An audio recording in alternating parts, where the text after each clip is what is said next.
What is it about racing that captivates our imagination? Is it the adrenaline? Is it the unpredictability? Is it the beauty of the cars? We watch these exotic vehicles drive around at unimaginable speeds at such precision it seems surreal. It makes us wonder what else is possible. There's just one problem. Not everyone can own a race car or feel the rush of letting loose on a racetrack. So how do you get to experience the thrill of racing? After all, street racing is illegal. It's dangerous. And that's exactly why it excites us. In 2005, the interest in street racing was at its peak. If you were around back then, you probably know why.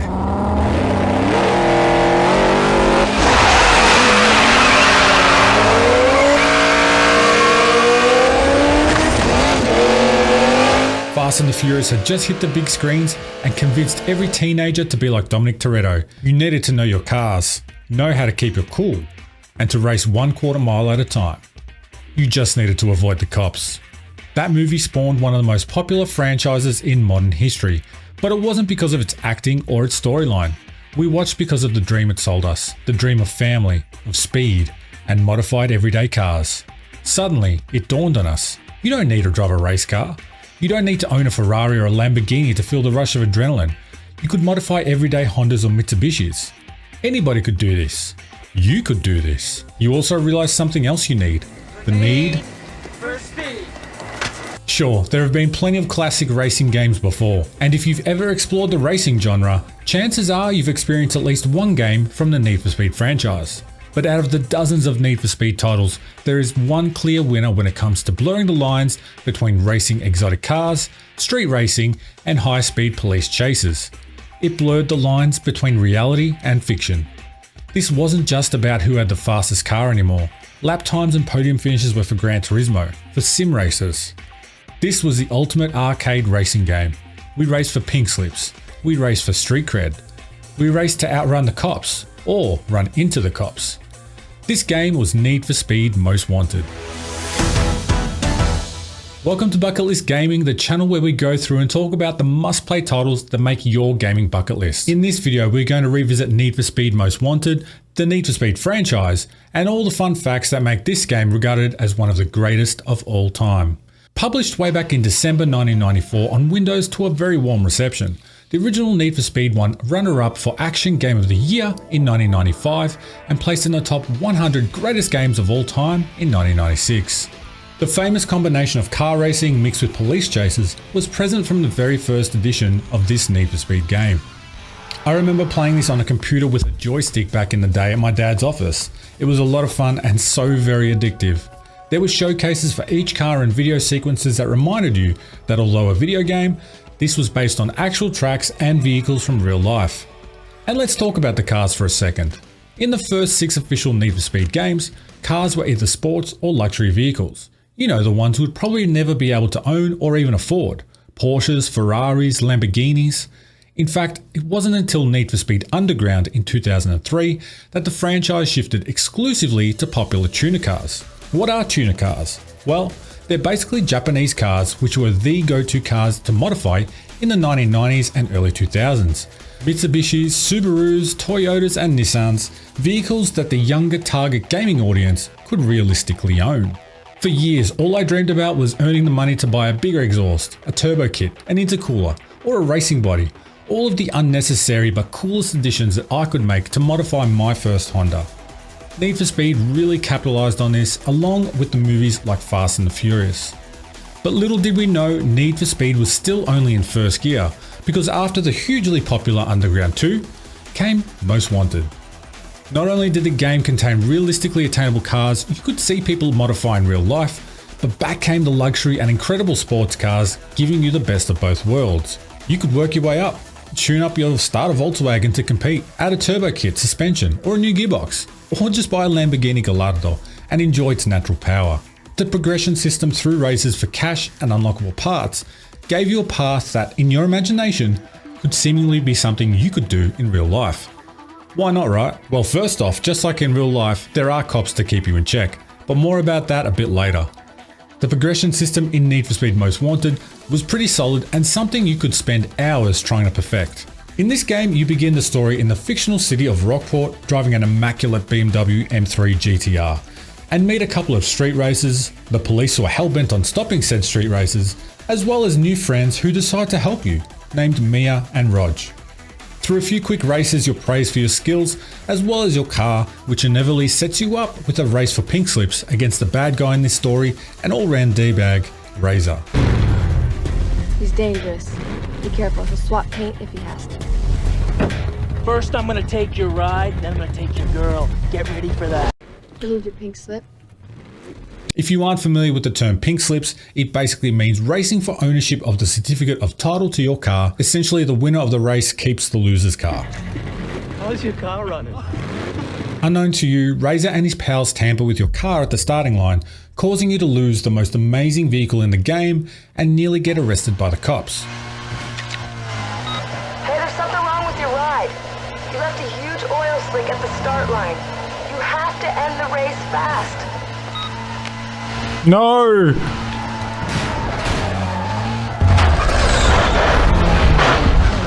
No! Using your BMW, Razor climbs the ranks of the blacklist as Mia insists you do the same. Enact revenge to reclaim your prized possession and your reputation. The blacklist is a list of 15 of the most notorious street racers in Rockport, and in order to make it up the list to challenge number 1 ranked Razor, you must take down each racer individually. But in order to have the opportunity to race against each member in the blacklist, you have to prove your worth by winning a certain number of races, completing bounty tasks and milestones unique to each racer. Each level slowly gave you the skills to progress onto the harder challenges later down the line. The storytelling made career mode so very engrossing. It had me hooked despite some of the cheesy lines from the characters. She's mine now. And I'm gonna ride her like you never could. Hard and flat. The story was filled with twists and turns, and if you did complete this game, you should know exactly what I'm talking about with the huge shock at the end. Damn it, Mia. In the progression system, there is a bare minimum number of items to move on, so you don't need to actually complete every single challenge on your screen. But if you have somewhat of a completionist motivation, you can go through and complete every challenge even after you finish the game. As you rise up the ranks, the cars you race against, as well as the difficulty of the tasks you will face, continues to get harder, so it's up to you to pick the path which is best for you. In fact, as you continue to level up the blacklist, you have the ability to unlock further cars, acquire more cash, and purchase better and better modifications. Some mods wouldn't give you that much of a difference at first, but once accumulated, or if you were lucky enough to find some rare junkman parts, your cars became incredible to drive.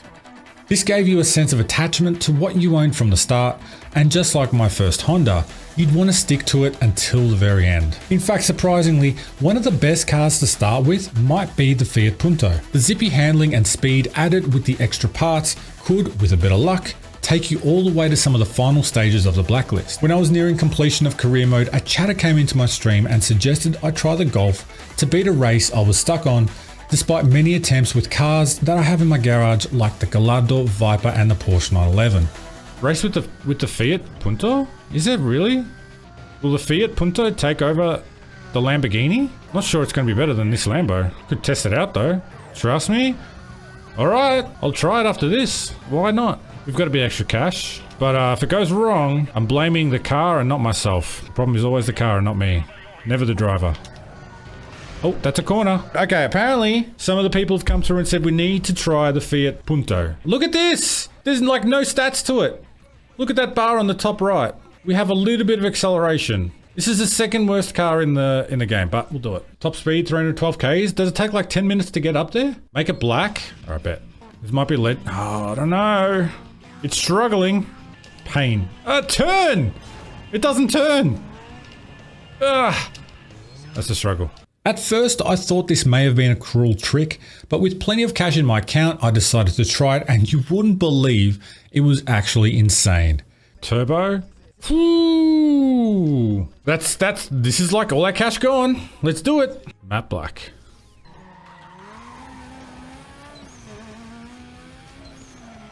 The turbo, the blow-off valve. The blow-off valve. All right, we're gonna go into pursuit. It sounds like Weezer from Toy Story. I would be too tall for this car in real life. This thing is tiny. Nah, the Italians know how to make a good car. My people, they're my people. My people know how to make things. Might be expensive. Might take a while to do. And it might be a little bit too fancy in some places, but it is a good car. Whoa, did you see that cop car? He went flying. What the? It's freaking Evil Knievel over here. Oh no! Oh no! Oh no! What the? No! Hey, the Fiat!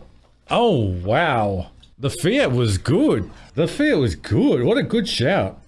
The Fiat. I know. I gotta trust you guys. I trust you guys with everything now. I'm gonna do that again. Shout out the Fiat. The Fiat was worth it. Yes, we spent almost all our money, but I think it is worth it. Kind of wish I used this from the start if I knew. Due to its weak baseline stats, I never even tried this car back in 2005. It just goes to show that sometimes there are hidden gems with the right upgrades. It also showed me that I am definitely no Dominic Toretto in car knowledge. But my favourite cars in Need for Speed Most Wanted are the Mitsubishi Evo and the Lamborghini Gallardo. The Lancer being a car I owned at one point in time and brought back a lot of memories, with the Lambo being an absolute dream car of mine. Being able to utilise both is one of those things which makes this game incredible to play for me. You can play out your fantasies in a legitimate street car. Although slightly in the realm of fiction, it might be possible to realistically own an absolute beast of a car. But the likelihood is that that will never happen, and even more unlikely is me owning a Lamborghini. Especially one that is maxed out on performance parts. So imagine spending hours going between those two dreams, racing and perfecting your cars just the way you like them. But on the flip side, if you don't care for upgrades, you could potentially go through and complete career mode simply by taking the cars from each blacklist member you beat. Since the races are for pink slips, if you select the right marker, you can own their car to progress. And as you do progress, not only does the level of competition rise, the requirements to progress get even more intense. So does the aggressiveness of the cops trying to take you down. So let's talk about one of the most important aspects of this game, the police. There's no getting around it. In Need for Speed Most Wanted, you will be breaking the law and you need to be good at it. To move up the blacklist, you need to accumulate bounty points, and you get these bounty points by completing illegal actions throughout the game against police or in the car in general. Speeding, damaging property, endangering lives, there is a long list of infractions to attract police attention and increase your bounty. Some challenges might be escaping police after a certain duration of time in pursuit, and this might not always be as straightforward as it seems. Police chases can last for quite a long time, and as they continue to rise in heat level, so does the tension of trying to escape, with the aggressiveness of the police continuing to rise. The longer pursuits go, the more the cops will start trying different things. Aside from more and more backup with faster cars and better drivers, this can include ramming you head on in a heavy vehicle, setting up spike strips, and they will even try and land on you with their support helicopter. After a certain point, driving fast and misdirection comes ineffective, so you must utilize pursuit breakers to immobilize the cops around you to escape. And this is where the game can get frustratingly fun to play. Sometimes a random taxi will cut in front of your perfectly timed corner. Sometimes you'll bump off another car into a spike strip you were clearly about to avoid. You need to get away from the cops and make them give up the pursuit after you've met the requirements of the chase, but sometimes you just can't seem to get away. Some chases can last upwards of 15 minutes of highly stressful situations. Having the police throw everything at me had me on the edge of my seat. There were times where I was only stopped for the narrowest of margins. There were times where I just made a wrong turn into a dead end. And although every failure had me pulling my hair out, it's this experience which builds the personality of the game, and I love the frustration. And although every level of progress had similar elements of what needed to be achieved, the game never felt stale. The mixture of storyline thrown in with the increasing difficulty and unique race types kept each level fresh. And you have to do that for essentially 15 different levels of a game before the final boss. 2 new race types were added to this game which hadn't appeared in other Need for Speed titles. They were called Toll Booth, a solo-style checkpoint race against the clock, and Speed Trap, where accumulated speed at certain points was tallied along with the race time. The fact that some races contained police interference within them, or might end in a pursuit you needed to escape from, just made each race feel unique. Not to mention the immense detail of the map and the varying locations of the races. You could find yourself on a boardwalk pier 1 minute and industrial complex the next, before bursting through gas pumps next to a busy major highway. It was that blurred line between reality and fiction that made your dream come true. Racing your favourite car through suburban streets, off ramp and down an alleyway, all whilst avoiding flashing lights of the cops.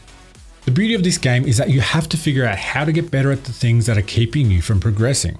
It's not as simple as getting to a certain point in the story, driving past the checkpoint and moving on to the next cutscene. They were challenging, and they weren't just races to a finish line. You didn't just have to finish ahead of the other cars like you do in games like Forza or Gran Turismo.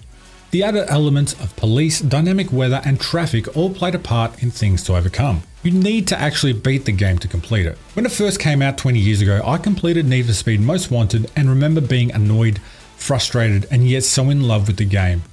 And that didn't change for me when I went back to play it through in full again in 2025. I love the cars. I hated being beaten. I loved the difficulty. I hated being taken out by a sudden head-on collision.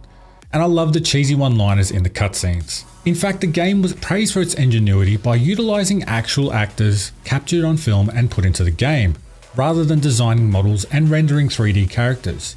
The actors were recorded and superimposed in the game and gave Need for Speed Most Wanted such a unique look. IGN gave such praise as saying that this mixture of animated, highly coloured FMV characters and stylized backgrounds is both imaginative and refreshing. Of course, the graphic quality will depend on which platform you played on. The Windows version took advantage of HDR and motion blur to give a more realistic feel over the limited console hardware at the time. For me, it obviously doesn't meet today's standards, but the quality never felt like an issue back in 2005. Filming actors for cutscenes wasn't the only innovation that Need for Speed presented to us that has become part of its legacy. Most Wanted was one of the first games in the Need for Speed series to fully embrace an open world environment, allowing players to explore Rockport City freely without loading screens between districts. You weren't taken out by loading screens mid-drive and thus kept you immersed in the Need for Speed world. The game felt huge and cities felt amazing. In fact, the city maps were based on realistic locations from Los Angeles urban and industrial areas to San Francisco's iconic bridges and Miami's lifestyle vibes. Exploring Rockport in free roam is something you can do to relax in between races or just find a new point of interest that can help you in future pursuits. It's the little things which make a big difference. Remember all the old games that had cheat codes built into them? You hit a combo of buttons or type in a particular username and the keys were found in a cheat code book that would give you access to a host of helpful or randomly funny items. There were codes you could enter in previous Need for Speed games that would flip up the cars around you when you beeped your horn. You could race in a school bus or a taxi that could plow through traffic. Unfortunately, there wasn't too many crazy ones in Need for Speed Most Wanted, but in this game there was one code called the Burger King Challenge, which can unlock all the best parts or performance upgrades for your car. One lesser known code is Go to Work, which unlocks all the cars in the game. However, using the cheats disabled the ability to save progress, making it a one-time fun thing for most players. Need for Speed Most Wanted became famous for its modding community. Players could modify almost every aspect of the game, from adding new cars to altering the game physics, which significantly extended the game's lifespan. Most mods were based around graphic fidelity and bringing it up to today's standards, but you could also change how many and what type of police chased you at each heat level, added music, or adding extra cars like Dominic Toretto's Charger from Fast and Furious 8. The success of this game cannot be understated. The Academy of Interactive Arts and Sciences awarded Most Wanted with Racing Game of the Year, along with a nomination for Outstanding Character Performance Female for the role of fan favourite Mia, played by actress Josie Moran. Selling over 18 million copies worldwide and 3.9 million in the United States alone, made Most Wanted the best-selling title in the Need for Speed series. The PlayStation 2 version in particular received a double platinum sales award. The BMW M3 GTR featured in this game has gained a cult following on the internet. When searched online, the majority of the search results for the car are related to the Most Wanted game. For the 30th anniversary of the Need for Speed series and 20th anniversary of Most Wanted, BMW designed a special edition M3 GTR based on the design from the video game as a homage to its iconic status, and had it exhibited at the BMW Welt Museum from December 2024 to January 2025. And I have to mention the soundtrack. The music featured in this game was a mix of rap, hip-hop and rock. Lupe Fiasco, Avenged Sevenfold, there were songs on here I instantly had to go download on LimeWire and play in my car's sound system in 2005. The music selection was perfect. It had me feeling pumped, unbeatable, and definitely made me drive recklessly faster. In-game, of course. In fact, revisiting this game in 2025 had me adding some of these songs to my Spotify playlist, leaving a legacy of gaming ingenuity, frustratingly fun gameplay, and immersive story.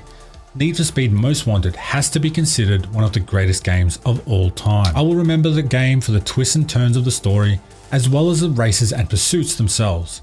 This game brought to life the inner street racer in all of us, and will forever be remembered as an amazing game. Playing it 20 years after completing it for the first time hasn't changed my fondness for Need for Speed Most Wanted, and is absolutely one of the games you should add to your gaming bucket list.